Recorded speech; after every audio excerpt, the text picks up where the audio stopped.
What's up, everybody? So, lately I've been thinking about Gavin Newsom and his recent string of tweets mocking Trump, which have been really funny, if nothing else, just for the reaction from people on Fox and other right wing outlets. And then his redistricting efforts in California to neutralize the seats in Texas that are being stolen from the Democrats. And I've just been thinking about how his prospects are rising. He's transparently going to be running for president in 2028. And with everything that he's doing now, his star is certainly rising, which is being borne out in the polls of people's preferred choice for 2028, which I think has some people on the left sort of concerned because, Gavin Newsom is no champion of the working class. He's very cozy with big business.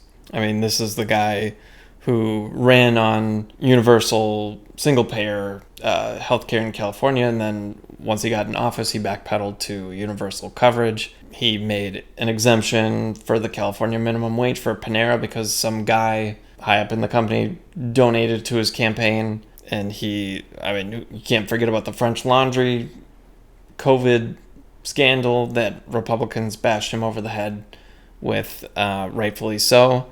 When everyone else was in lockdown, he went to this fancy restaurant without masking, and when everyone was supposed to be at home, not exposing themselves to others to prevent the spread of COVID.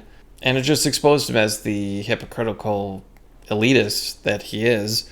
I just think all this attention he's getting is worrying people on the left that fear a Newsom nomination, the consequences that would have for the next election, whether or not if he would be the one to win an election, and even if he did win, he would not bring the change that is required in this moment.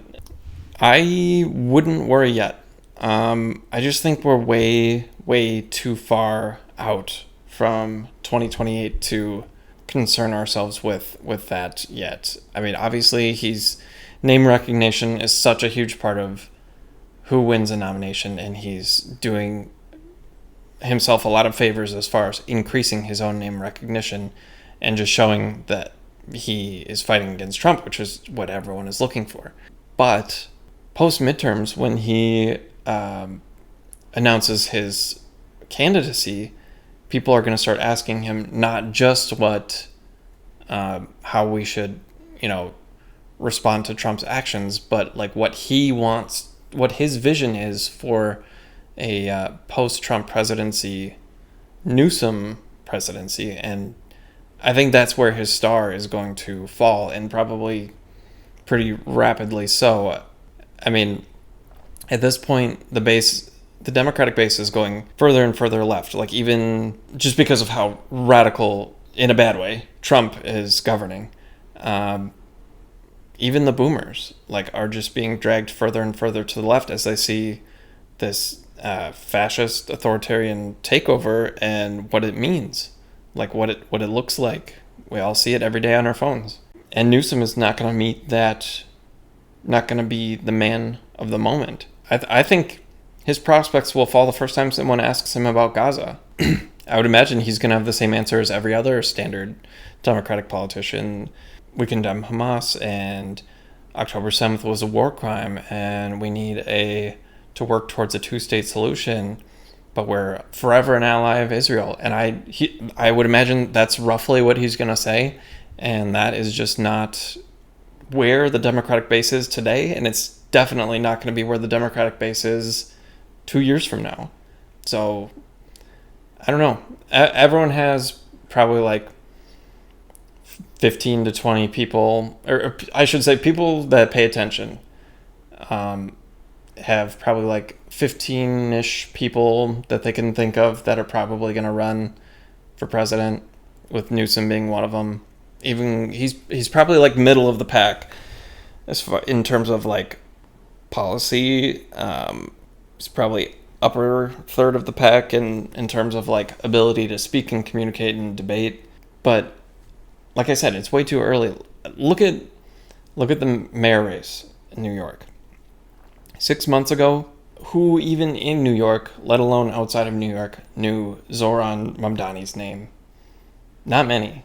So for all we know, there's some soft-spoken congressman that rarely makes media appearances, and they're just like silently planning and plotting away a campaign run for 2028, and they're like a great speaker and are like right on all the issues.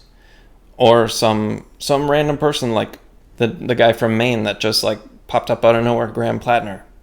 I mean, it's a little too early to say, but I mean, from the interviews I've seen and like from his policy website, he seems like a incredible candidate. So I don't know. Someone like that could feasibly just pop up, and in this era of like internet virality and the attention economy, I think the right person could bypass all of the what you would think of as like traditional prerequisites to become a nominee of a major party. I mean, Andrew Yang was basically unheard of prior to his run, and he ended up being one of the last people on the debate stage in 2020. So I don't know. I guess I'm just putting this out there so that people can enjoy what Gavin Newsom is doing right now without without fretting too much about what he's doing now meaning for the future, because he might be serving his greatest purpose right now. Like, this might not just be a stepstone for him to the presidency.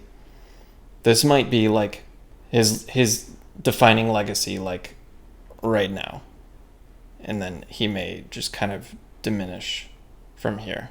So anyway, that was a long rant. I'll come back and talk to you guys again sometime about something else. But until then, see ya.